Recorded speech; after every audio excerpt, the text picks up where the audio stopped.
Clubhouse.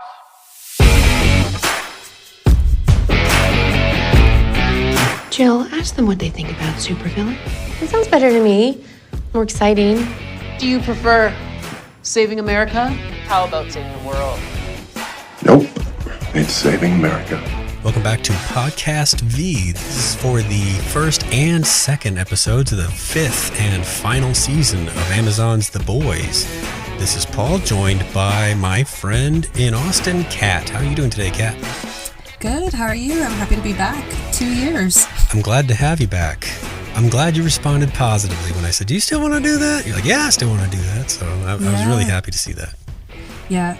I was looking at the timeline of how long it's been. It's what, 20? It started in 2019? Mm-hmm. I think so. So five seasons over 7 years. Yeah. Well, and they threw in the Gen V show that sort of bridged the time a little bit, but only in the last couple of years. Beyond that, I guess we were just waiting with nothing. Yeah. All right. So these first couple of episodes, we're going to talk about them kind of as one, even though they're two very separate kind of plots. But before we get going, let's catch up with our characters just to recall where they were and where they're starting from in season 5. Sounds good. All right. With the boys, you might recall that Butcher has taken V and has those gross tentacle things. I had forgotten though, and I was like, wait, oh yeah, he has tentacles. Did you? Yeah. Yeah. I mean, it's been a while, so it's one of those things where I was like, I think I'll put things together again of what's happened. I had forgotten a few things as well, but fortunately they showed us some of the recap. Yeah, the recap clips to be like, oh yeah, he did kill Victoria. I know. Oh. Which does kind of connect us to a couple of other characters that aren't boys, both Zoe and Ryan, kind of the kids caught up in this plot. Zoe being Victoria's daughter, who had been given V and had her own gross tentacles. Yes. But the kids didn't show up in these 2 episodes. They did not. It's worth mentioning that Zoe did appear in Gen V. It seemed like she had teamed up with Stan Edgar. Okay. So they're still on the board, but not where we've seen them yet. Now, Ryan, though, after he killed Grace, he was like, if you remember, he did kill Grace. He ducked out. He hasn't been accounted for since then that I recall. Yeah, no, I was trying to listen to see if anybody said anything, but besides the mention with Homelander, which we'll get into, no character really mentioned Ryan, right? Besides just alluding to what he meant in terms of Homelander, but no where he is or anything like that. Yeah, no, I don't think they know, and they don't seem to care either for now. Well, that is a discussion point I definitely will come to, but let's keep moving with other boys. Huey, MM, and Frenchie all kind of have the same situation. They were captured at the end of season 4 and being held in what's being called a freedom camp. Which I had to write down. I loved the slogan that they had on the front gate, which freedom sets you free. But they're in prison. And they were wearing, you remember the pants that Rex wore in Napoleon Dynamite? Yes. They're doing some Hammer Time pants. Oh, yeah. But America. Right, is a combination. But they're all 3 stuck in the same situation. When we get a little deeper into that plot line, I want to discuss what you think about if they've changed or, what they might have been going through, since it appears they've been incarcerated kind of a long time. I was just going to ask you that. Has it been a year? Because I know they mentioned it's been a long year, but is that since when? I couldn't remember if that included what happened last time. If it's an overall year. I don't recall a specific mention of time, but I would say a year feels right, given how changed certain characters are. You would need kind of a span of time and kind of disparity to, is that a word? Mm-hmm. to adjust certain characters into, new ways of thinking and behaving and stuff.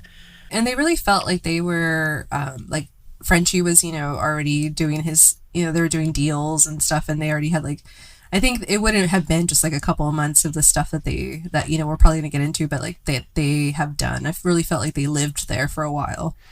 Like, we don't really understand why it is that man was going to assault Frenchie, other than maybe he just wanted whatever contraband Frenchie had, or maybe he felt like he had a bad deal. Yeah.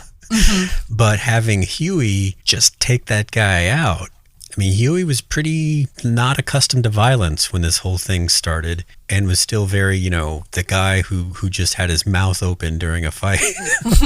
Yeah. Most of the time. So that's a pretty aggressive move for Huey.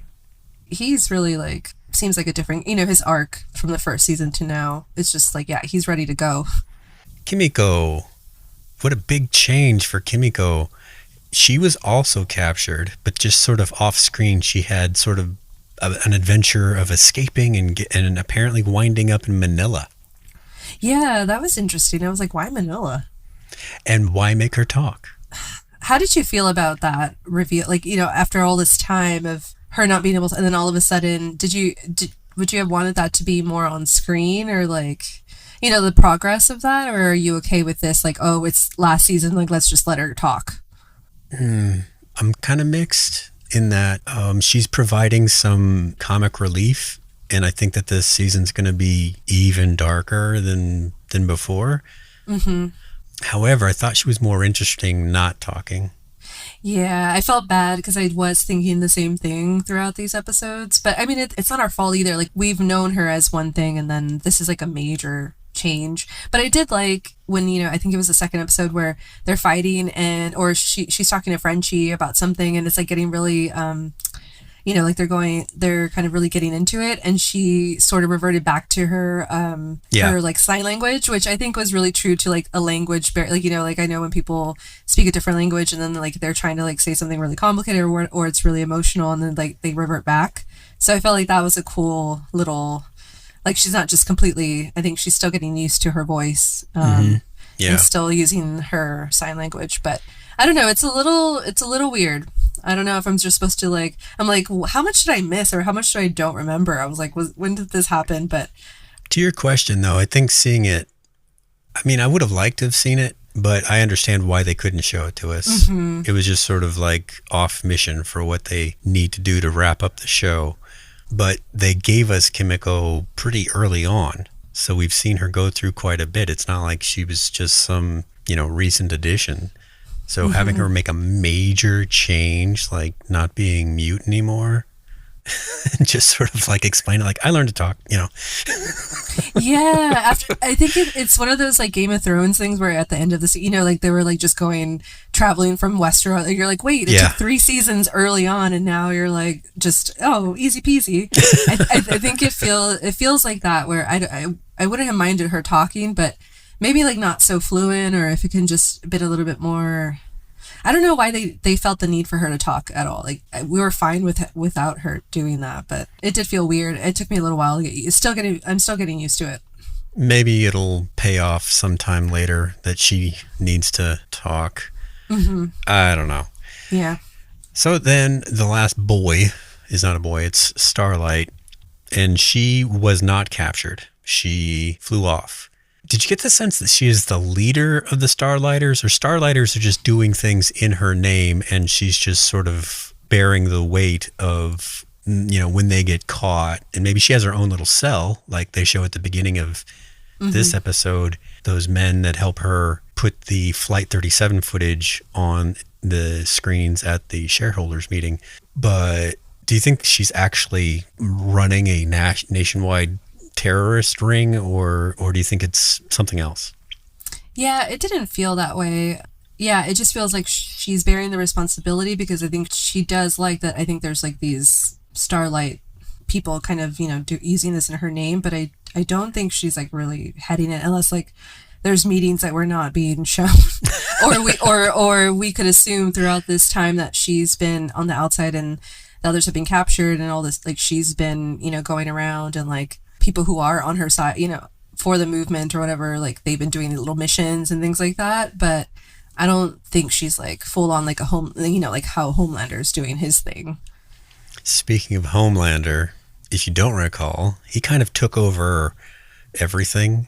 At the end of last season, he put together this coup that, if you remember, there was someone who was supposed to be president named Singer, and then Newman or Victoria was supposed to be his vice president, and all of that fell away, and instead Speaker of the House Calhoun was elevated to become president, and Calhoun is under Homelander's thumb and doesn't even put up any resistance at all.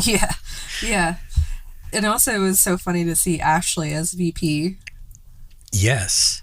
I didn't recall that, but it made sense because, another thing is like Sage is the CEO of Vought, which is something I guess is more spelled out in Gen V, that's the case, but we can see her kind of doing that in this pair of episodes, and she is still another person who is completely under Homelander's thumb.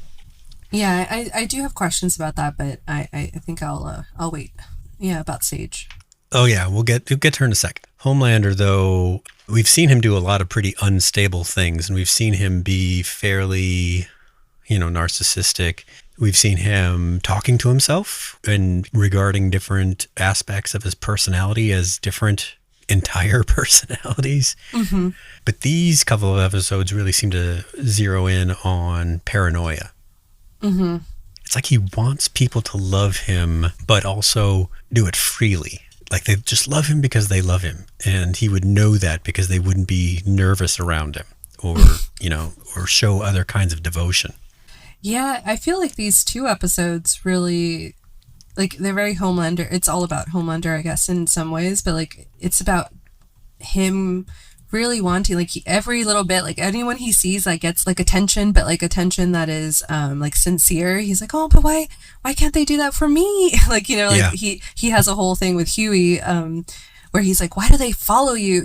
Like, why does Starlight and Billy follow you? Like, it makes no sense. Like, why would they follow mediocrity? And, like, he's just thinking about himself, like, I'm the best, like, I'm a 10 out of 10, and no, everyone hates me. And it's still, like, I think this has been throughout, like, I think the last season we talked about this as well, like, this is what he wants, and I think it's been, like, sort of clear, like, he just really wants to be adored. But it's weird, because I feel like in other shows or movies, like, leaders don't care if people are scared of them, like, they really feed off that. So I guess it's interesting to see Homelander in this way. He doesn't want that. Like, that's too easy for him, I think, also. Like, I feel like just the genuine adoration is really what he wants, but I don't know. He's not going to get it. And then Sage is like, oh, no, the power is not going to make you happy. And then, it's almost like he's bored, too. Like, he seemed like he's bored, sad, and just like, I don't know what to do. Like, this is just annoying, when everyone's just... like, not really, I guess, it's like he wants to hang out with everyone. Like, hey, guys, like, we're ruling the world. Like, come on. I'm number one. But, like, no one is on it. No one is wanting to hang out with him, like, genuinely. I hadn't thought of boredom being part of it, but I think you're absolutely right. I mean, he did get everything he wants. He does have a couple of things that he needs to sort out to feel completely in control, but he basically has control of the biggest company and the government and the military. If you remember, at the end of last season, Calhoun said that the country was basically under martial law and that the superheroes were deputized and that Homelander was in charge of all the superheroes. Oh, yeah. That's a lot. Yeah. That's a lot. Yeah, the only reason I came to that conclusion of the boredom is because in the second episode when he's talking to Billy in the battle, he's sort of like, oh, I'm actually going to miss you, if he dies, because he's like, you're the one that challenges me. And, like, he kind of is, like, sad. Like, it seems like he almost doesn't want to kill him in a way because he's like, I like this. It's fun, Well, he mentions devotion. That Billy knew he couldn't beat him, so he had to subject himself to V to give himself any chance of being able to take on a Homelander. And in a twisted kind of backwards way, even though it's not out of adoration, the pure devotion of it all. To risk your own life for Homelander is something he can respect in a kind of a weird, twisted way. This is like the closest thing he's going to get to the adoration. So he was like, I'll take it. Kind of, yeah. You mentioned Sage. I mean, she's still kind of doing what she's doing. She did have a few scenes in the second season of Gen V. There was a big bad villain that was eventually revealed as the big villain of the season, and she was kind of his girlfriend, but she winds up betraying him. And I just read that there will not be a Gen V season 3. So however that all ended is how it ended. Okay. So it's like the end of The Boys and Gen V.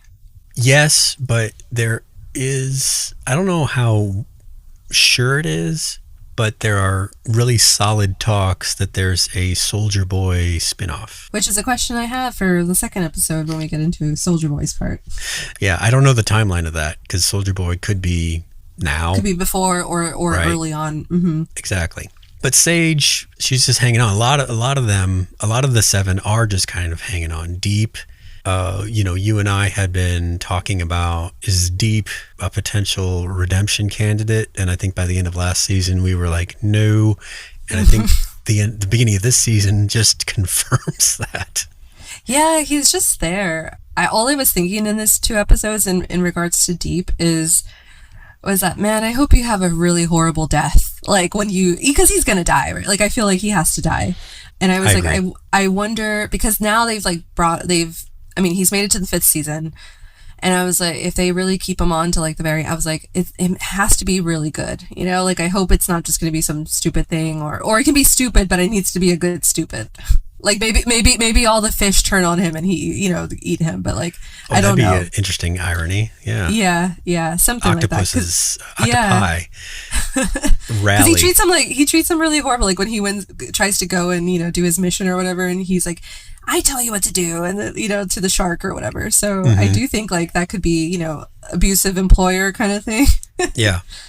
Well, and he's not like Noir, who has the ability to speak, but, behind closed doors, chooses not to, but he's kind of assigned to stick with Deep, like on that podcast and stuff.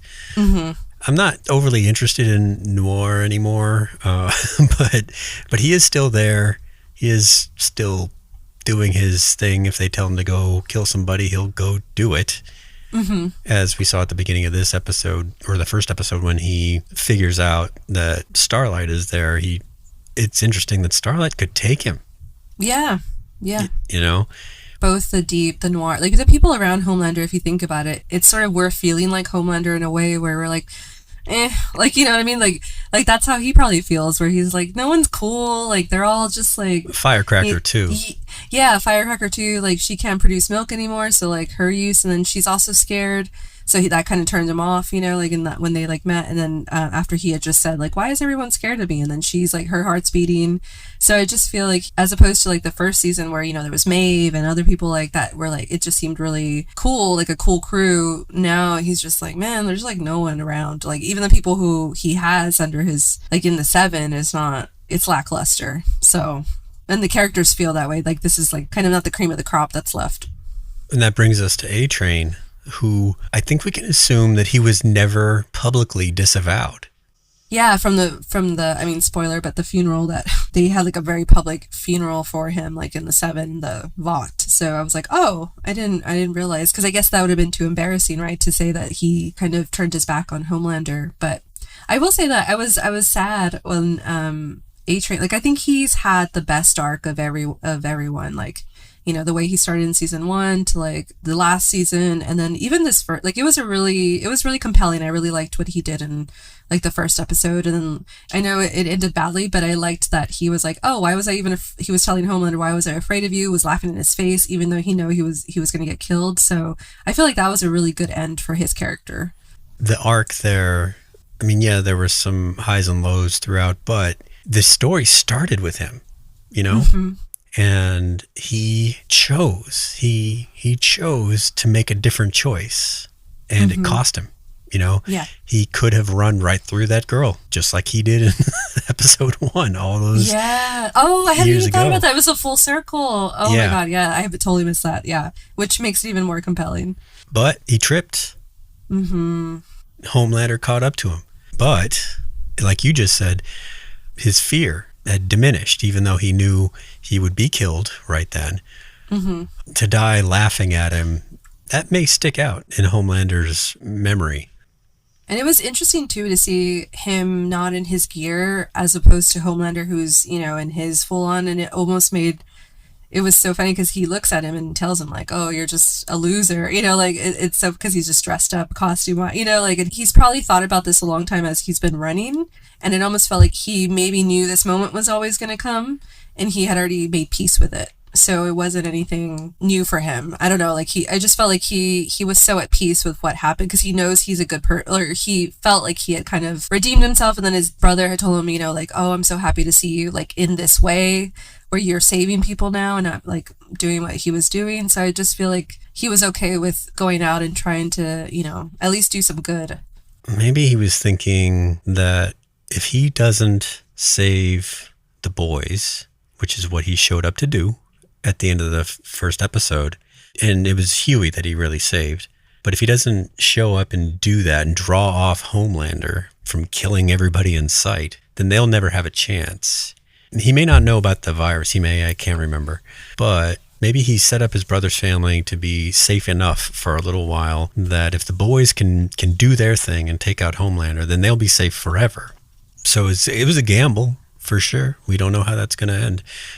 But I wonder if that's what he was thinking about to help him get the motivation to get there. Yeah, and also maybe just talking when him and Deep talked to, and saying like when Deep was like, I'm never going to stop, or we're never going to stop, or whatever. Maybe he was like, I just got to help them like end this sort of thing. Yeah, I think so. So then we have a few, let's see. I guess we've kind of tangentially discussed all of the other main characters, although Ashley, like we said, she's currently vice president. At the end of last season, did we get a full picture of what her quote unquote superpower was, or did we get or is it still kind of evolving? Because I'm not sure what it is besides that, you know, Voldemort face on the back of her head. Yeah, and I like how she was like, man, everyone gets cool superpowers. I get a freaking whatever on the back of my head. Yeah, I don't remember. I don't know what it was. I don't know if they fully showed it, but I can't tell what it is either because she talks to herself. Mm-hmm. And then, but maybe it's reading minds, because then Sage was like, stop trying to read my mind. Like, you're wincing so hard. So maybe it's that a bit. I can't remember. Well, that's what people seem to have been told is her superpower. So I wonder if maybe she's saying that because it's so embarrassing that her superpower is not really. That's what I'm wondering. Creature. Like, is the face on the back of her head the psychic one, or is it just smarter than her and tells her what to say? Yeah. You know? Yeah. Maybe that's what it is. If she is psychic, I don't think she's very powerful. I don't think she's Professor X. No, she's not.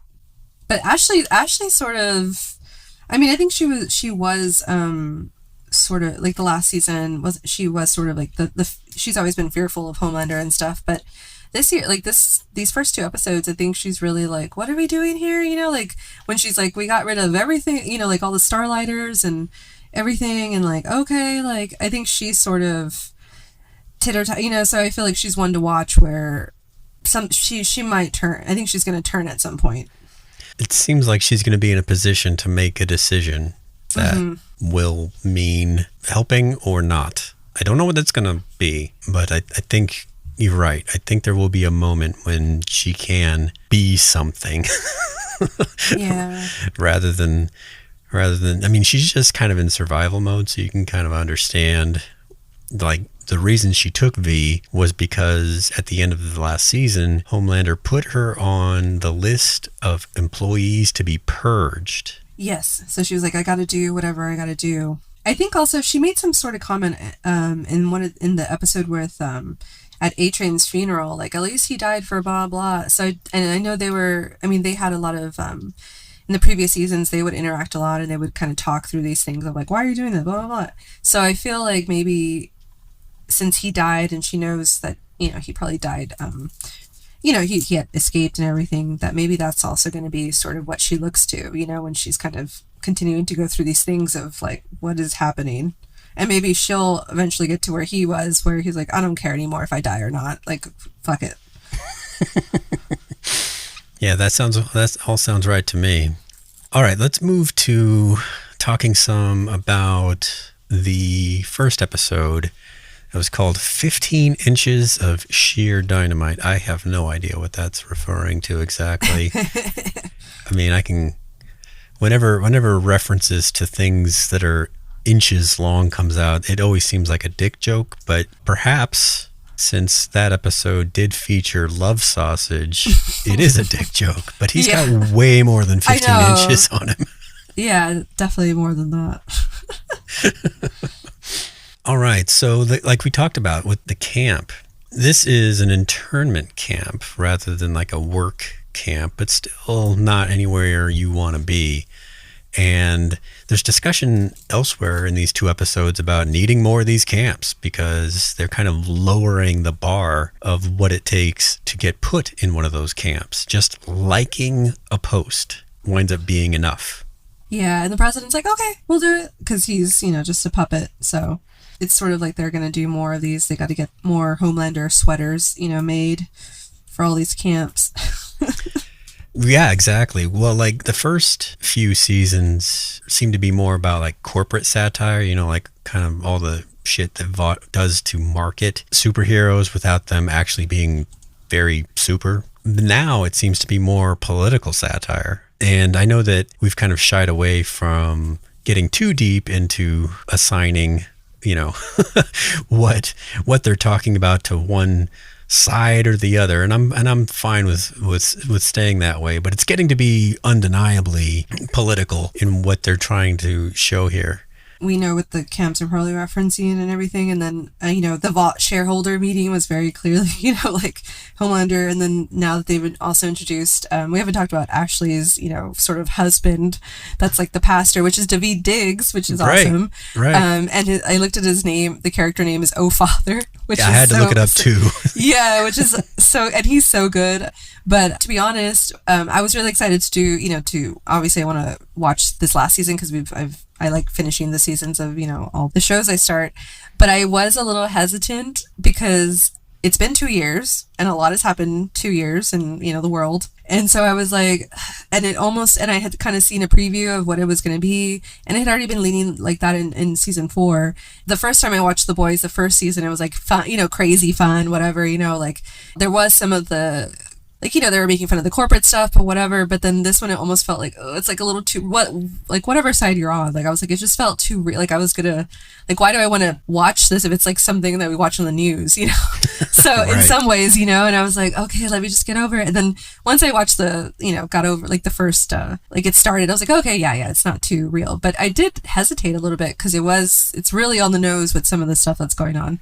Which is interesting because I've read somewhere that Eric Kripke says that it was all written before some of the, major national political events of the last couple of years. Like they wrote it before that. So they didn't know what was coming. Too. Yeah. I mean, I guess if you go through history, it's sort of what happens. So maybe he was like, but he didn't think, and I think I did see that thing too. That was what was keeping me going. I was like, wait, he didn't do this on purpose. Like, it was always going to be this way, but I was like, wow, what to be on the nose. And I feel like it's a little bit unfortunate that it's happening at the same time because it does, I feel like, I don't know if people are feeling like I was, where I'm like, I don't know if I want to watch, I think we love these characters enough where I'm like, okay, I want to see it through.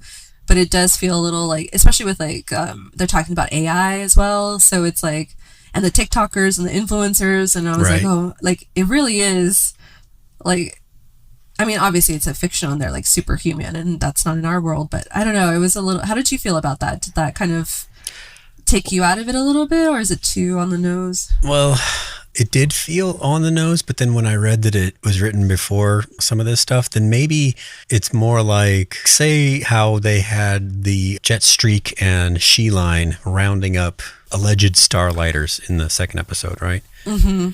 I'm positive that modern viewers would say that's ICE. Mm-hmm. However, I would say that's more Gestapo. Yeah. Given that, I mean, they're wearing American stuff, but that's Gestapo. And with the camps, I would lean also towards Nazi imagery rather than ICE detention camps. I mean, they've had that storyline. Yeah. Literally, So I'm wary, I guess, of wanting to read too much into the modern everyday parallels, but you can see them because there does seem to be some repetition there that is hard to miss. Yeah, I almost thought too, I was like, I think it is good that they're ending it with this season, because I feel like it's just one of those things where the real world is kind of outshining them in a way. Like, you know, it's the satire of it all. I'm like, this doesn't feel as like crazy as it did in 2019 or whatever. I was like, it almost feels like, oh, okay, yeah, I know how this goes. Like, like sort of thing, which I think is not good for a TV show, you know, like for the super, in the super sense, you know, like it's supposed to be outlandish and it's not in a way. For us, I feel like we're desensitized to it in that sense. So I was like, this is good that we're wrapping it up. Stormfront.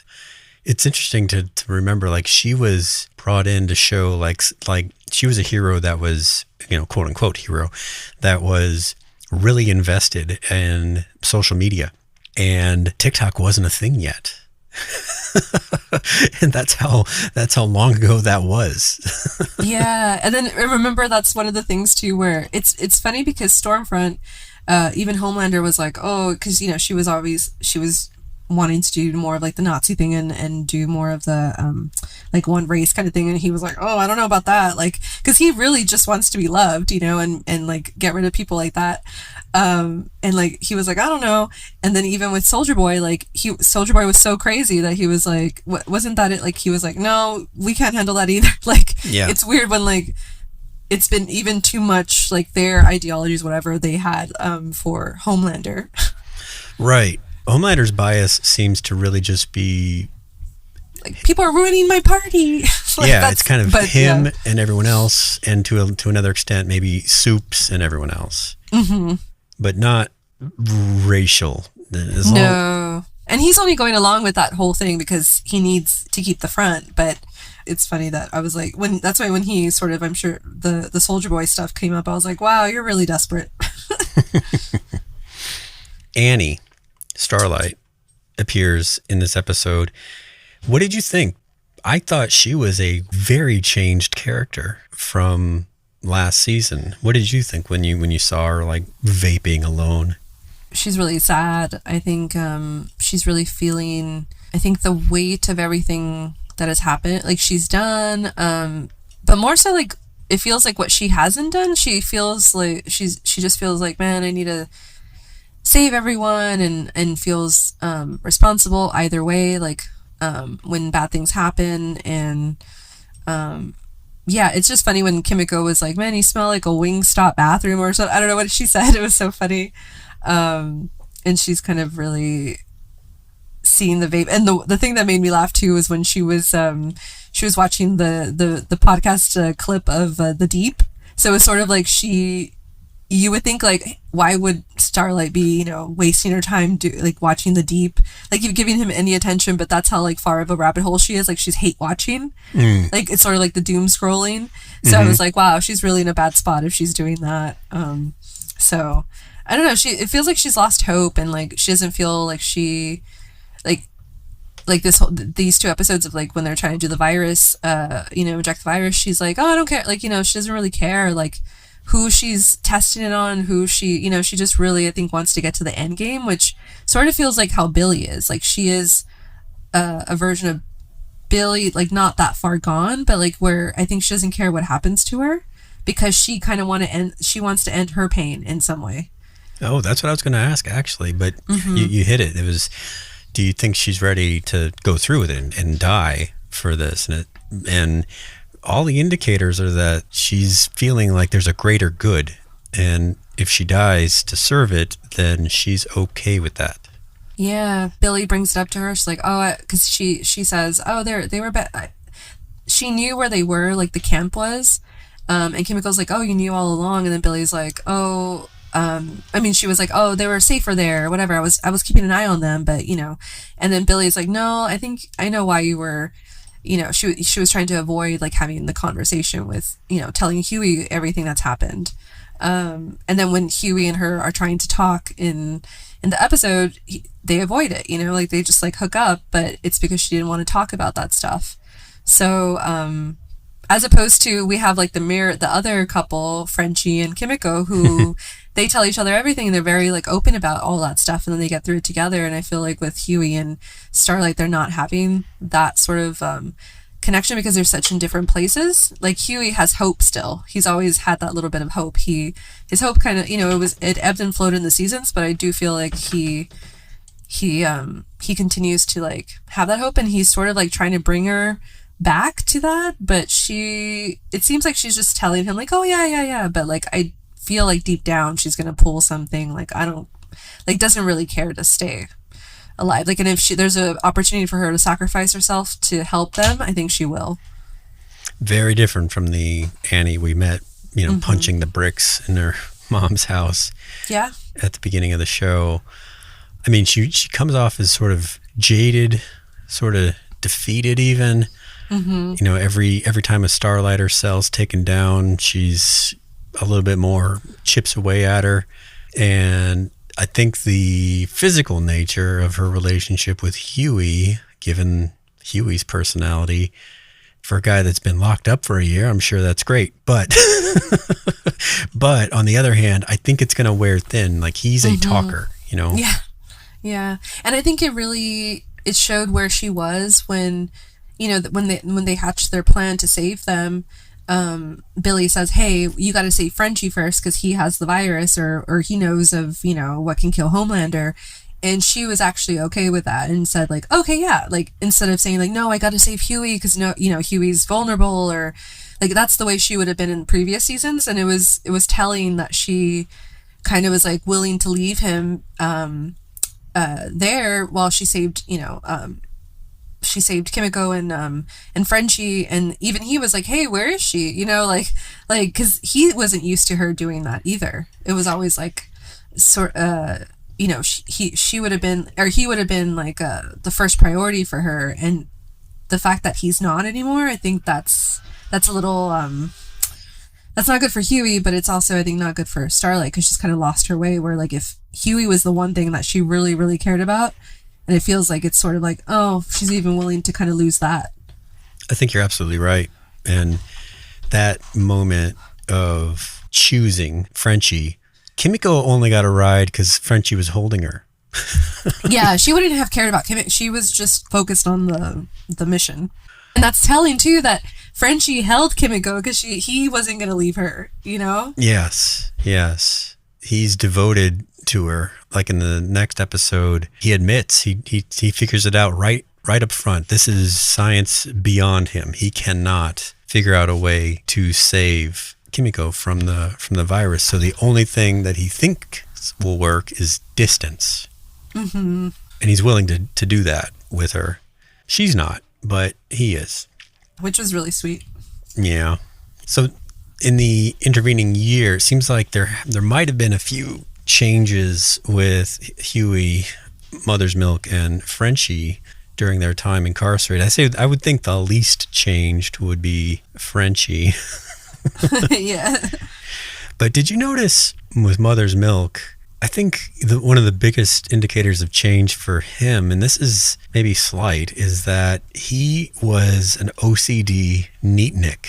He talked about the proper way to like wash your hands, and like was always complaining about the conditions of their office and the Flatiron building and all that stuff. And in this one, after he finishes that fight, someone hands him a cup of water out of a toilet and he drinks it. Yeah. Oh my God. Yeah, that's true.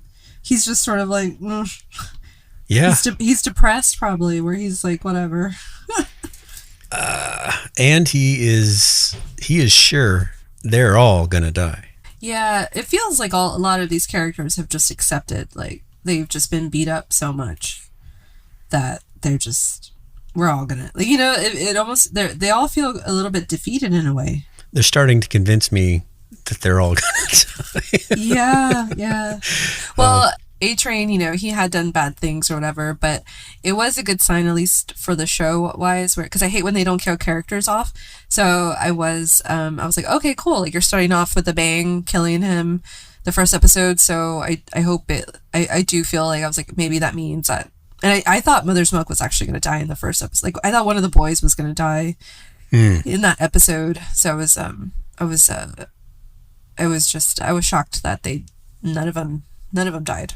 I think we will start to see it, though. I mean, killing A-Train in this episode, potentially killing Soldier Boy in the next one, even though he gets up. Maybe he's changed. Maybe there's something different about him. I don't know. I haven't watched the third one yet. Yeah, me either. So I think for this season to really have teeth, we may have to lose people along the way. Yeah, I think people are just running on fumes, Mm-hmm. Yeah. Well, and Huey, he seems even more optimistic. Aside from, the protecting Frenchie physically with that one moment. Like when Homelander says, why would they come for you? And he says, because I would come for them, or I would do the same for them. And he's totally wrong. They're coming for him because he's there and Frenchie is there, so they might as well get him too. Yeah, but that was, I guess, the old, back in I think he's still kind of holding on to the old, the old feeling. Mm-hmm. So maybe he's delusional. Maybe that's what it is. Or in a happier story, hope alone would be enough, But this is a much darker kind of outlook on a show. So having a character as hopeful as Huey seems like he's just ripe for a reality check.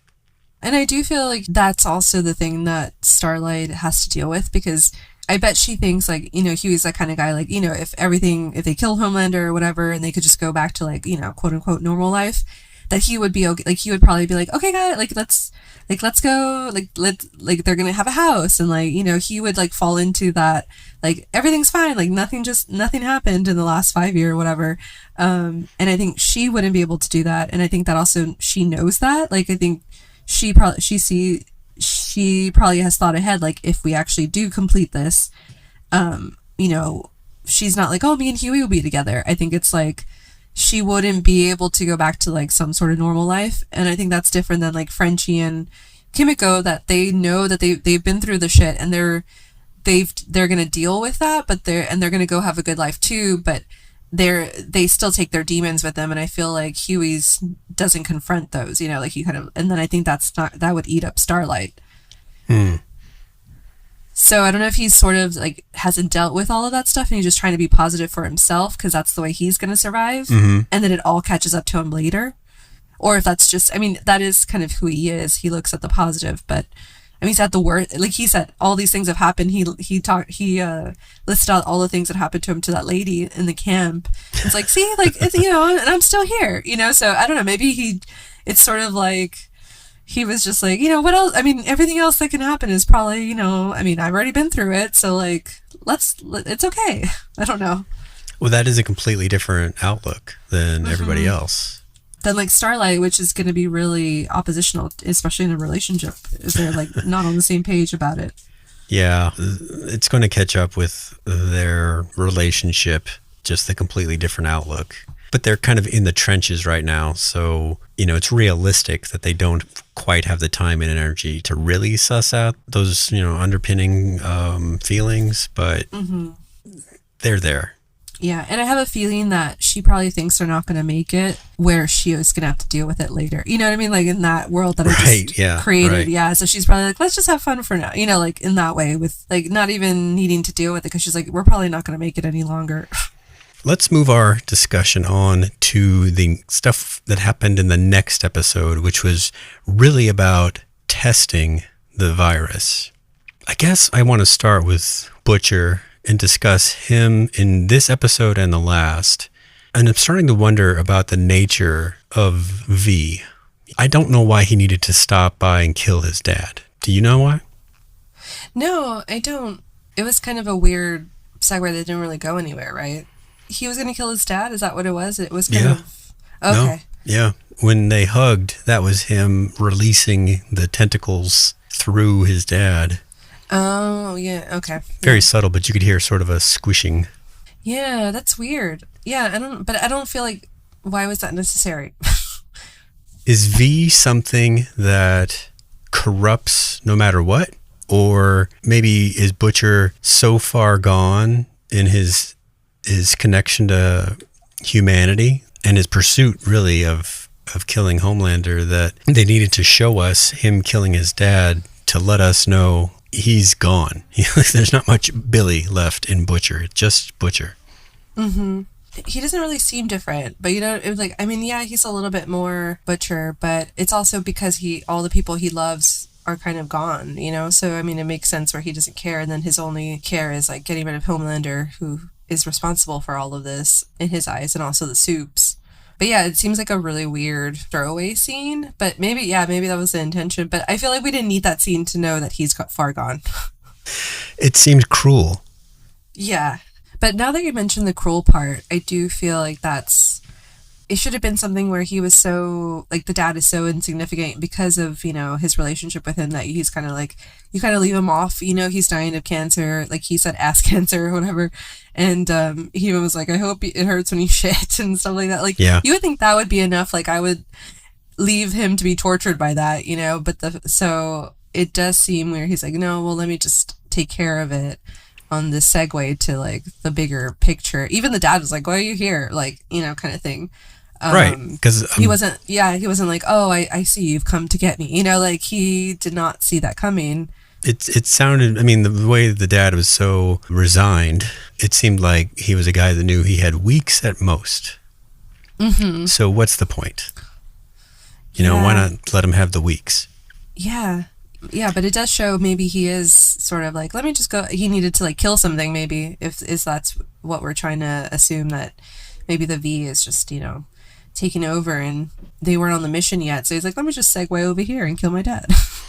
I'm kind of wondering if V is like a nature or nurture situation. Like, if you take V, do you become this paranoid, cruel, or maybe jaded, like Starlight seems to be heading down, or just some kind of negative personality? Although we saw A-Train make his way back at the very last moment there. Or is it like once you're discovered to be super, then all of a sudden your environment changes? And so you kind of can't help but become an asshole because of what's happening to you now. Yeah, I feel like it probably doesn't, it's not making a positive impact, but I feel like it's probably who you are, but literally on steroids. Okay. That's why I think like I was like, oh, like I guess that's why maybe the dad thing didn't seem so weird to me, because I was like, oh, yeah, it's just like a version of Billy. And I mean, I guess before he would talk a big game, but then like he had a soft spot for Huey and things, but then it kind of like that started going away as the seasons progressed, and even Huey's like, Billy's crazy, like he doesn't even, they don't have that relationship anymore. But I feel like it's just an exaggeration, and like I guess if we go based off that, like Ashley has her superpower was like her anxious Voldemort, so because that's who she is. Yeah. So and I feel like she already had sort of like voices in her head, like all this sort of stuff. So I mean, it's not I don't think all the people who've taken V, it doesn't seem like it kind of correlates in that way, but I feel like it's just one of those things, like a power and like a sports enhancer kind of, it's like who you are, but like maybe the inhibitions are gone, like that part of like empathy and stuff, if you didn't already have it, I like that.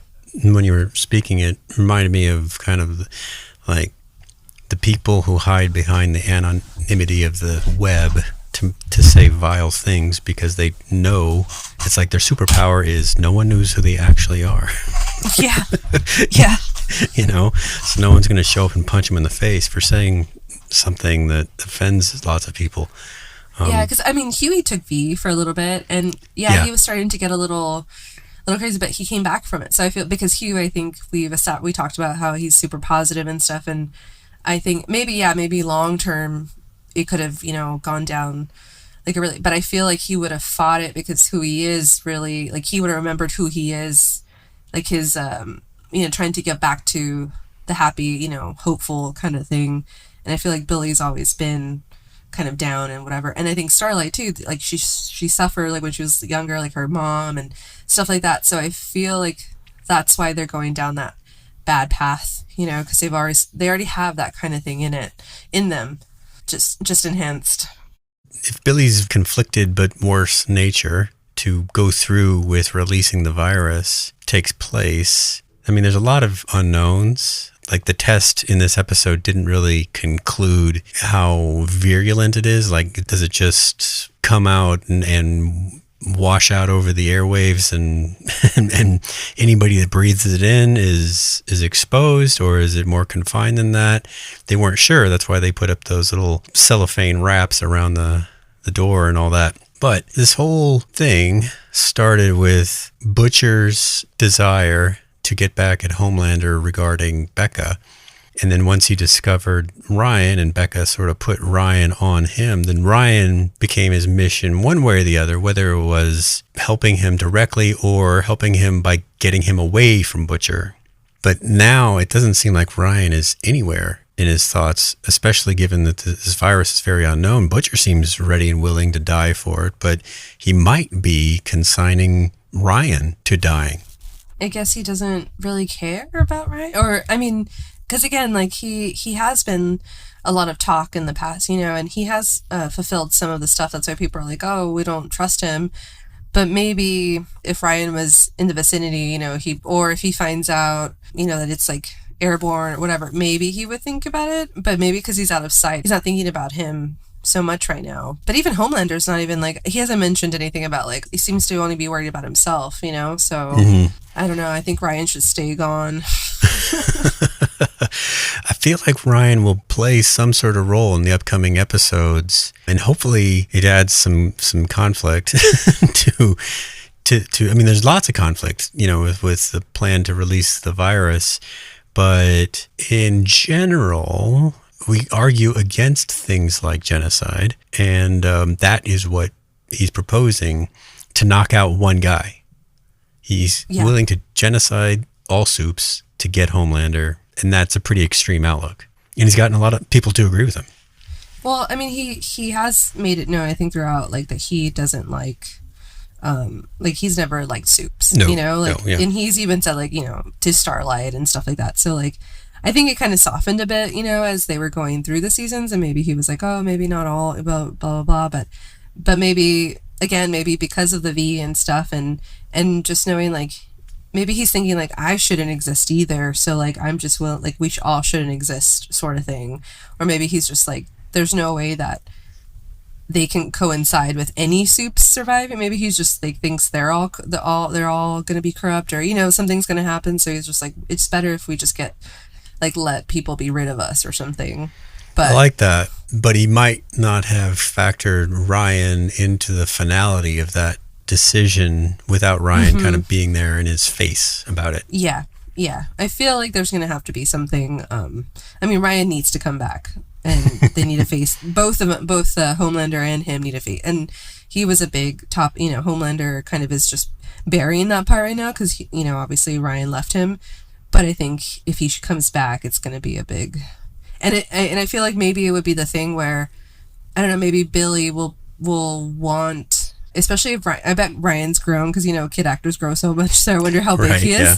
I don't know how soon after they filmed after season 4, but that would be interesting too, because, like, he's probably the one that's, like, close to the superpowers. So I wonder if Billy would be like, oh, maybe he needs to live, and maybe Ryan will be good enough to you know, kind of take up Homeland. I feel like maybe that would kind of be the scenario, you know, where he's like, oh, maybe he shouldn't die if he's the one that can take him on, or I don't know. Or because of Becca, maybe. Well, we've seen where Butcher, at least last season, we haven't seen it this season so far, but last season, he had that sort of angel devil on his shoulder sort of situation where Becca was trying to implore him to do things more altruistically, and then there was that character played by Jeffrey Dean Morgan, his name was Kessler, who kind of represented the achieve at any costs sort of mentality. I wonder if we'll see that come back, or if it's already a done deal. There's just he hasn't thought about Becca in a long time because he's been so hyper-focused on Homelander.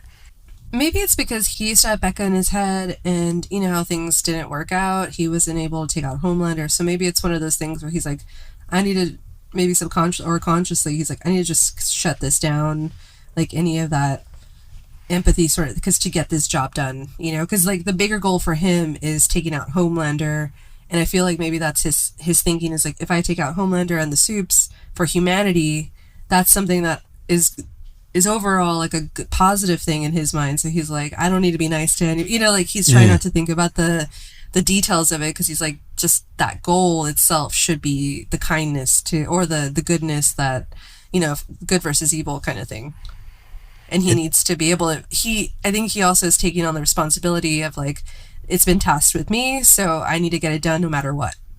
It's a complex morality kind of question, you know. It's not a simple answer.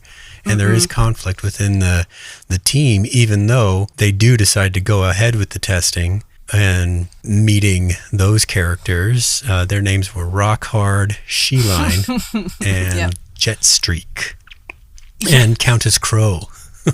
Yeah. What a not great power, having just dominion over crows. Yeah, even she was like, oh, like, you know, and I like that actress, so it was cool to see her there. Did you catch that their names were, the two surviving crows were Russell Crowe and Cameron Crowe? Oh my god, I had it. I love that. So funny.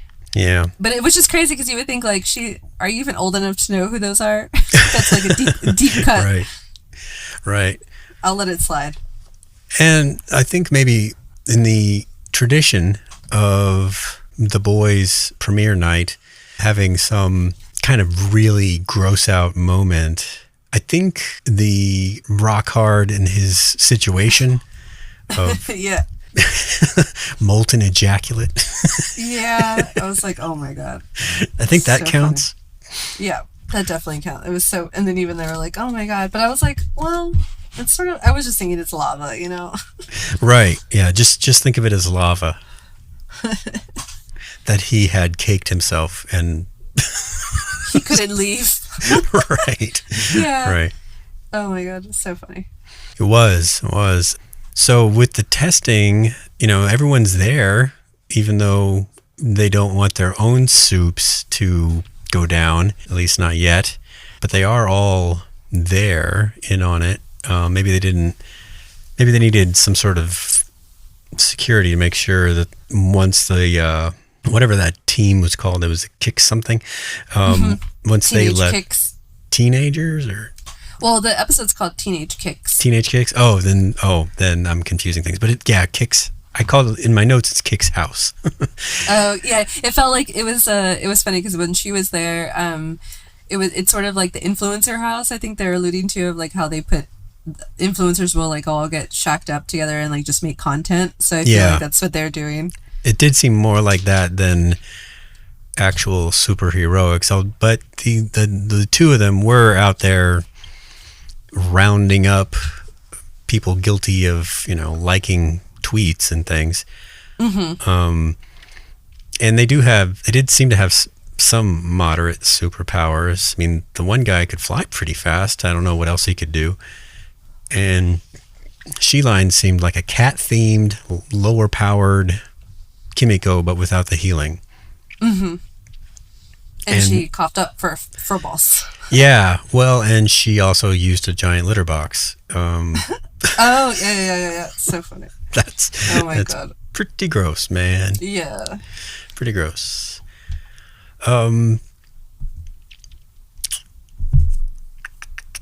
Is there anything about the testing or any of that related stuff that you had questions about or wanted to discuss?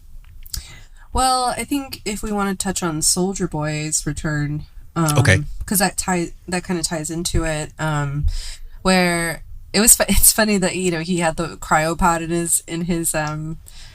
in his bed. I don't know if that was in the last season as well, but I think that was one of the closing shots was showing us that. Yeah. Okay. Yeah. And And then when he like finally decides to, like, because he's like, oh, there's nothing else. I was like, I guess.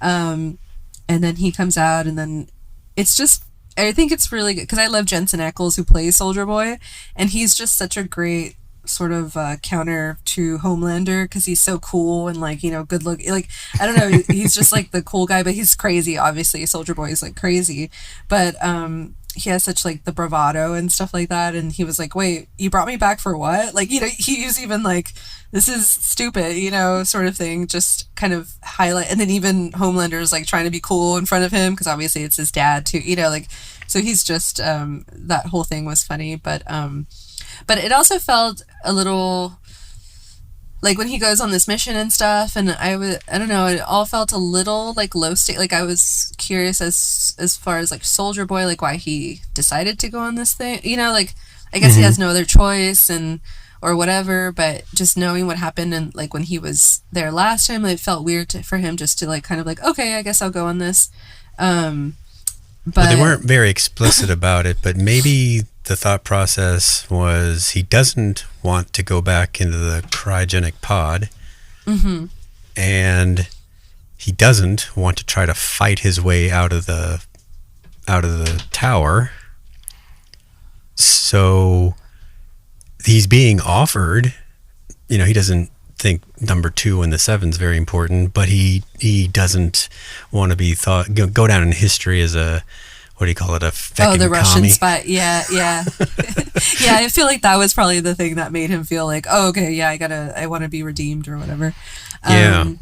Yeah, but then when he found Billy really, and it was so funny to see, like, he found him really quick, and then, like, the Deep hasn't been able to find him, like, just how dumb the Deep is. Yeah. And so he was like, I needed competence, is what Homelander told the Deep. We're going a new direction. Competence. Yeah. And I was like, oh my God, yeah. So then when he found him, I was like, okay, let's see how this goes. And then when they're like, oh, we can test it on him, and I was like, oh wow, that's like kind of crazy. I was like, if they're gonna just kill him off again after we just had A-Train, but I was like, why would I, just knowing the kind of the formula of guest actors, I feel like Jensen wouldn't have come back just for this one episode. But I was like, well, maybe it's the last season, and they know he's, obviously with the Eric Kripke, and so I was like, maybe it's okay, he's just gonna come back for this kind of gung-ho thing. But then when he did get up, I was like, I was like, oh, okay, yeah, this makes sense. It couldn't be that easy just to kind of kill all the soup. So I guess the virus is just maybe for lower end or whatever. He is also like the first soup, right? Or something, like he's one of the originals. So he is one of the originals and the strongest of that batch. Yeah, so maybe it's like the Vampire Diaries too, like those original, like you can't just kill him with doing, kind of a little the basic stuff. So I do like that wasn't like he didn't actually die, because I was like, that would be horrible for the character. Yeah, I wonder if something will happen. Will he heal? Will he not heal? Will he lose his powers? Is he actually a zombie? Yeah, we don't know what kind he is. Yeah, we don't know if he's actually healed or if he just woke up and, yeah, maybe he's lost his power. So that would also be a game changer to be like, if we can assume like he's the same as Homelander, then yeah, whatever happened to him is gonna be whatever happens to Homelander. So maybe they're gonna realize if he still has his powers, then they're gonna have to make a super, like a more powerful thing, and then or maybe he's cured. So I don't know. That would be like a pretty good ending, right? If Homelander doesn't necessarily need to die for this to feel worth it. In fact, him just being a regular person. Ooh, I feel like he would kill himself if that would happen. Maybe, but still, just that moment where he realizes he's not special in any way anymore. That could be a pretty thrilling moment for the audience compared to just, Butcher ripping him in half or whatever. So I don't have my eye on that. That was a good point. If Soldier Boy loses his powers, then that probably means Homelander will lose his powers, and it just kills people weaker than they are. Or it could be even worse, and he could be worse. Like, he could be even crazier, or like a different superpower. Well, like it mutated or something. So I guess kind of the variable Soldier Boy is that he has that weird power sucking pulse that he does when he gets overwhelmed. Mm-hmm. And the fact that he can, it's not like he winds up with the powers. It's just that the people that are powered within the range of the pulse lose their powers, like Maeve did. So if he has that in him, then maybe. Oh, he like absorbed it and then it's out or something. Or is activated maybe by the virus, so he loses his powers that way. And if Homelander is genetically part Soldier Boy, then he might have that latent power that he doesn't even know he has. Mm-hmm. I wonder if we'll know right away, like if they're gonna, if because Homelander's crying and then he's like rising from the dead right behind him. Right. It wouldn't surprise me if Homelander just took off right there without looking back. That would be hilarious. Yeah, because then that would be great for if Soldier Boy is his normal self. He could go off and just be rogue, Mm-hmm. Yeah. Big question marks about what that show's going to be like with just him. But like you said, Jensen Ackles, I never watched Supernatural. So, but I understand, like, that character I think was cool and charismatic. Whereas I think he's putting on sort of a deeper voice than he normally has, and sort of an edge to it so he's kind of playing against type. Yeah, and he's usually like he is always a little like I only watched a few, I think like a season or two, but I saw him I know him from Smallville too, which is even a earlier version. He was in the first season as like Lana's boyfriend. I know you're a Smallville devotee.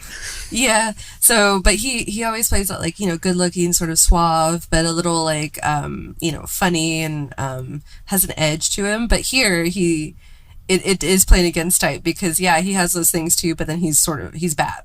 So it's a good turn for him. Actors need to show that they can do different stuff. Yeah. And it does look like he also got like kind of bigger, like swole for this. So it's good. But I do feel like he can definitely carry that other show. That would be fun to see. I'll look forward to that. You mentioned Vought Tower with Homelander reviving Soldier Boy, but there's like other stuff happening there. There's Sage and Ashley and the president and all that stuff. Sage, you and I last season were trying to come up with whether or not Sage has a grander plan just because she's allegedly the smartest person in the world. I'm starting to think no, she does not. She's happy. She's happy now because, as she put it, rich white men hang on her every word. Yeah, because she's also a little like she's the smartest, but she's also finicky. She's not immune to sort of those kind of basic things. So, but when Homelander opened the cryo, she was like, oh no, so. I wonder if she probably knew like he had the pod in there. So like, I wonder, does she never think like, oh, he's going to open it? But he did, but she did kind of call out the fact that like, hey, if this doesn't go the way you think it is, are you going to break down? And then he did break down and he was like, oh, I'm alone again or whatever. Yeah, she did call it. But she did think that Soldier Boy would die. And maybe it's just enough for Homelander to think that he died to make the kind of the emotional weight of it carry for however long it takes between now and when Homelander figures out that Soldier Boy's not dead or is a zombie or something. Yeah, but I don't know. I hope Sage turns out to... I hope this is all something she's all planned out or... because it would be sort of, I don't know. Right now, I'm still thinking like, does she know what's going on? She's kind of playing this role right now. Is she really bad? Is she just like kind of doesn't really care, indifferent? Because she's kind of on the top.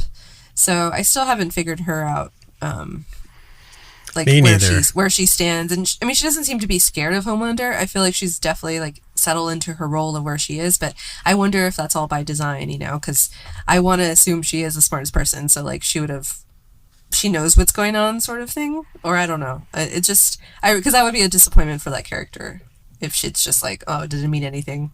I know. I mean, you mentioned dealing with Homelander, and she's the only one that can take any kind of sharp tone with him, but I think she's figured out where the line is, you know, in terms of pissing him off. Yeah. And how close she's willing to get to it. Yeah. But also Homelander is going off the assumption that she is the smartest person too. You know what I mean? So I feel like if she ends up being useless, like or, you know, if it doesn't pan out, like, will that eventually change for her with him? Right. I mean, on that same note, any of them, but like Firecracker, man, the fact that her heart wasn't beating very hard is a testament to, I guess, her fortitude, because I mean, she's playing her part, but her part's just increasingly like less important. Although they do seem to be ramping up the propaganda, you know, everything that goes bad, Starlight did, or a Starlighter did. They mentioned students dying or people dying at Godolphin University, which is the Gen V school, and they blame that on Starlight. So maybe as long as she keeps getting clicks and views and stuff, she's still relevant, but I think she's teetering. Yeah, and I do think that is part of, we saw a little bit of when Starlight showed the video of Homelander, you know, killing those people with Maeve or whatever, or leaving them, that he was about to go nuclear, you know, like usually that's his go-to response. And then it was Sage who was like, hey, like gave him a look and was like, no, don't do it. And he actually stopped. So like, she is the one sort of like a voice of reason. And I do think that's probably also why, like, the propaganda, like, when that happened, she's like, we already knew this was going to happen, so we were prepared, and, like, you know, like, we got it under control, like, don't worry about it. And Firecracker is part of that, and I feel like he just can't kill everybody, and I think she's kind of like, it seemed like when she gave him the look, like, hey, you can't go nuclear on this audience, or, you know, blah blah, like, he knows that he needs to have these people, this machine to keep going for his like facade of everything. So I think he has kept it in check, you know, but he's just annoyed by everyone. So yeah, he can still snap at any moment, but like, I think it's not as bad as it was before. Did you watch the Louis Theroux documentary? The Manosphere? Yeah. No, but I saw some of the like the clips or whatever, but yeah, I was like, I don't know if I want to watch this right now. The Deep's podcast seems to fit right in. Yeah, he's definitely doing but it's funny because even him, like, I feel like he's portraying what he thinks, you know, all of them are, like, you know, the Christianity, like the religious thing with Ashley, you know, marrying the pastor, and like they're doing, because that's what, I guess, you know, they found out like that their audience and the people want it, but I feel like deep down none of them really believe that, you know, it's just that's the thing that's keeping them going. Sort of like the Deep, I don't know, he just changed his tune because he's willing to fit whatever what he thinks benefits him, but yes, and yes. He is an asshole, you know, like I'm sure he believes some of that stuff that he says, but I just feel like he wouldn't have gone that hard into it, you know what I mean? But he's like, oh, they seem like they're all just pumping it up, you know? Yeah. Just, it's funny how they make Deep go through these kind of, I don't know, things that happen in real life, right? Where he sort of got Me Too'd early on, and so he had to go through like the apology tour that people do in real life, and then he found God. Yeah. And now he's, you know, super bro, or whatever the terminology is for people that do that, like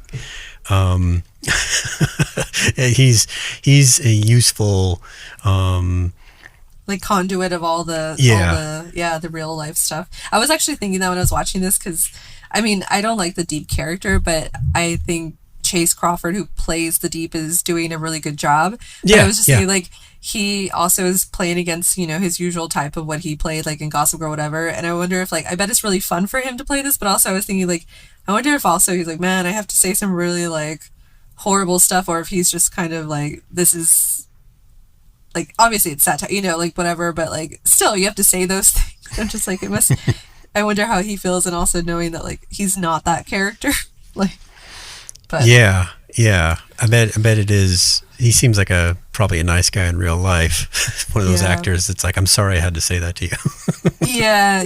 But I mean, I'm sure it's fun though as an actor though, just to be able to, like, you know, go balls to the wall with this kind of stuff. But it's also like, and it's ridiculous at some point. But like, yeah, it's just and I mean, I honestly didn't think he was going to last till season 5. So Me neither. No. So the fact that he's had to go through all this stuff is funny. So with all this going on, and Homelander, I mean, he's gotten everything. He's in charge of everyone, everywhere. He's probably delegated that computer, man. I blew out the dust a second ago. He's delegated, I would imagine, 99.9% of the leadership stuff, and he just sort of makes big, like, we're all going to do this kind of decisions, like the creating some kind of law to justify rounding up Starlighters or people that support Starlight or even like to Starlight related post. Mm-hmm. So he probably decides, you know, shit like that, but all the rest of it, someone else is doing. I'm positive. So he's got it. He can do whatever he wants. He's the Kylo Ren of the world.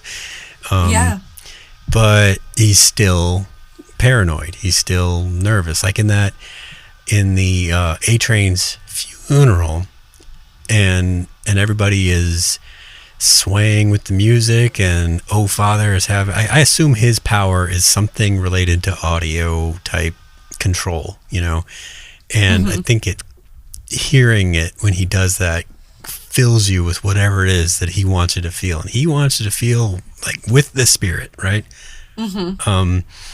But it didn't seem to touch Homelander. He was way too deep in his own thoughts about, you know, do people like me? Here I am at this event for this traitor, and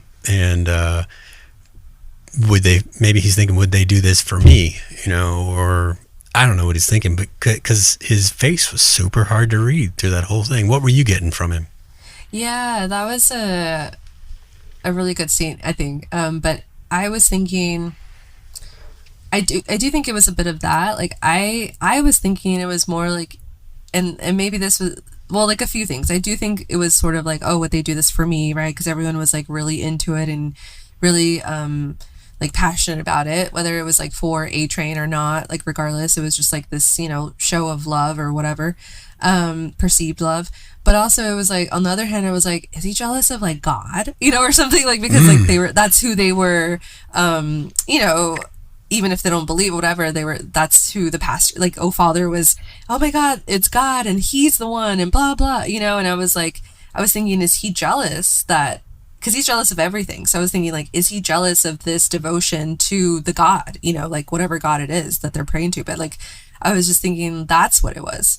Like he wants people praying to him.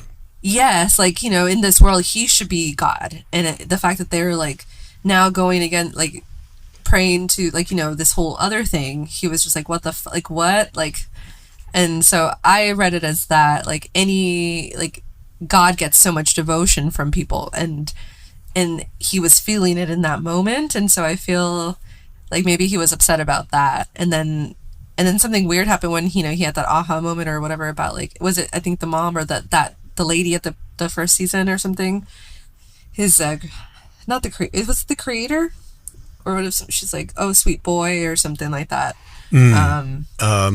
Was it when he went and killed everybody in the lab that he grew in? Yes, I think so. And so that was interesting to see, like, if that's what came over him. So but I think he was more upset about it just felt like it was more of like the passion that people had, whether it was for A-Train or for God. I hadn't thought about the God angle, but that really makes a lot of sense, doesn't it? Mm-hmm.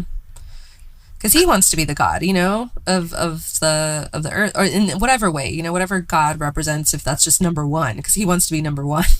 Yeah. And now he can't beat this like fiction, you know, or, you know, not, I don't know, real, or the entity that people are praying to, because like that person or that thing is not nowhere in sight. So, but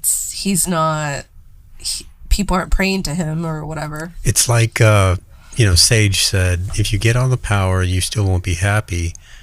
Now that he has the power and he's not happy, maybe he's thinking, well, that wasn't enough power, obviously. Mm-hmm. So the next step is obviously deity. Yeah. I like that angle. That's a good thought. Let's see here. So I think we covered some of my closing questions. So do you have anything else about the anything that happened in the second one? I think you already answered that question. All right. So do you have any predictions on what we should expect in episode 3? So 6 episodes left. I just feel like since this is the last season, I feel like it needs to really ramp up every episode. So I think we're going to start getting a lot of more movement. So either Soldier Boy just disappears, he uses this as the escape, and maybe we don't see him again, or they figure it out and they're like, oh no, this is not going to work for Homelander, or they move forward thinking, oh, we got it, and then like the boys part in the next episode is like them trying to figure out like, okay, how do we release this to the people we want? Like, are they going to go infiltrate Vought and just like throw out the vials of right. of this virus and just be like, hopefully the Deep or Nor and like other people kind of die. But I feel like that would kind of probably be maybe that would be too soon, so maybe that's down the road. But I do think they're going to start figuring out how to like weaponize it more, or maybe they start using the Starlighters, like the little factions that we talked about, to sort of like manufacture they need to manufacture the virus, and then maybe they're going to kind of like disperse it so they can start killing like maybe the lesser soups that are for Vought or under Vaught's control. Right. Yeah, so I feel like maybe some version of that, and then I don't know. I don't know what Homelander is going to do if he thinks Soldier Boy's dead. So I think he's just going to continue his search of the boys and double down. Yeah, I don't know. That's sort of like I think next episode predictions is just like they're going to think they have a victory, and they need to now figure out how to continue to make more of this. And maybe that's Homelander's next thing is like, oh, I got to go find where they're making this and kill that guy, Okay. I like all that stuff. I agree that, we don't usually get a lot of filler with the boys because the seasons are so short. However, there have been like characters and things that have come and gone, like Huey's mom or whatever, that seemed pretty big in the moment but didn't turn out to be that huge a deal. But here we are, the final season, so every moment's got to count. So I agree, they're going to have to figure out how to disperse the virus, how they want it to do. I do wonder about starting with the lower powered soups, if that wouldn't send Homelander into hiding or something. Maybe he's got to be the first one that they focus on, because if they don't get that right, then it doesn't really matter. So yeah, but I think some talk of, like you said, weaponizing. Samir was a biologist or something like that, so he may not be so up on the other part, the making it into an aerosol or whatever it is that they need to do. But I think that's right. I think there will be some of that. And I do hope that we do figure out Soldier Boy sooner than later in the next episode or two, because you just can't have a dead body rise like that and not give us something. Yeah. All right. So as of right now, who do you think the final boss of the whole season's going to be? Homelander or Butcher? Wait, who do you think is going to survive? No. Oh. Like, who do you think the surviving heroes will have to take out in order to secure victory? I feel like they gotta both go.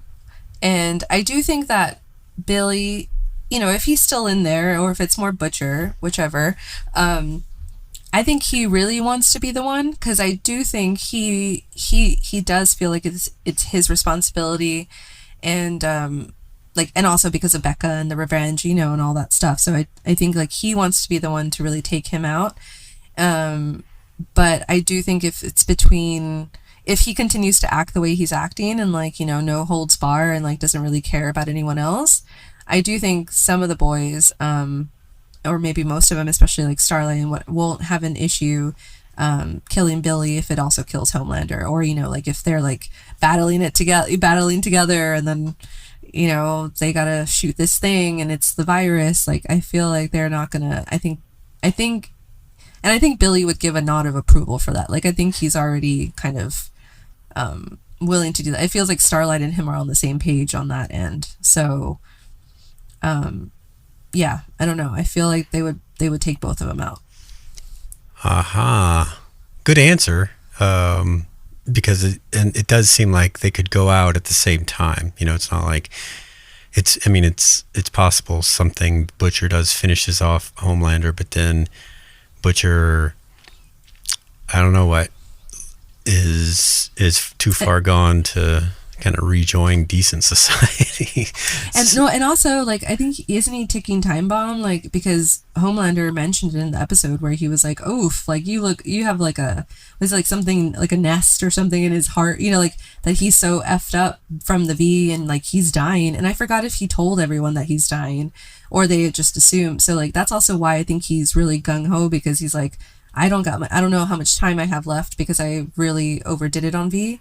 So he thinks he could die anytime, probably, or he's. I'd forgotten about that. Yeah, so maybe that's also why he's so hey, let's get this going, and he wants to finish it before he kind of craps out.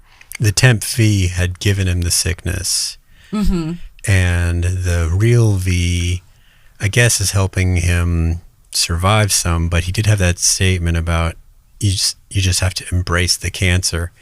Which kind of gets back to is the V ultimately a corrupting influence, which, is the cancer in this case, metaphorically, I guess. Okay. All right. I think one way or the other, Butcher is getting to be the bigger problem. Although, Homelander would laser a lot of, just swaths of people.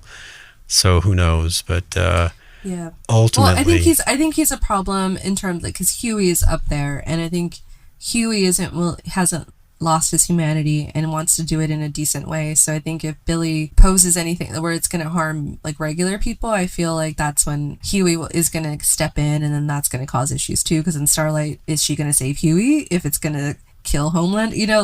That's where it's going to get muddled, because we've already seen her kind of choose the bigger mission. Yes. So I feel like it's all going to kind of cascade, I feel like Billy's going to do make a decision that's going to kind of affect normal people, whatever, and also kill Soups. But Huey won't be okay with it, so he's going to intervene, and then Starlight, and that's going to fall to the other people. Are they going to either help Huey, dismember or stop Butcher because he's going to kill innocent people, or are they going to be okay with it? I feel like that's where it's going to get muddled. I can't top that as an insight. I think that's very good. And that would be pretty dramatic stuff in the final moments of the series. So, I guess that's it. Thanks for joining us today with our podcast covering the first and second episode of Amazon's The Boys final season, season 5. If you like this podcast and want to listen to more, please subscribe to us on iTunes, Spotify, or Amazon, or wherever you found this podcast, or maybe even our website, podclubhouse.com. If you did find our podcast on one of those other services, please leave us a 5-star rating and write a review. And if it's nice, we'll even read it on the podcast. Thanks a lot. Pod Clubhouse.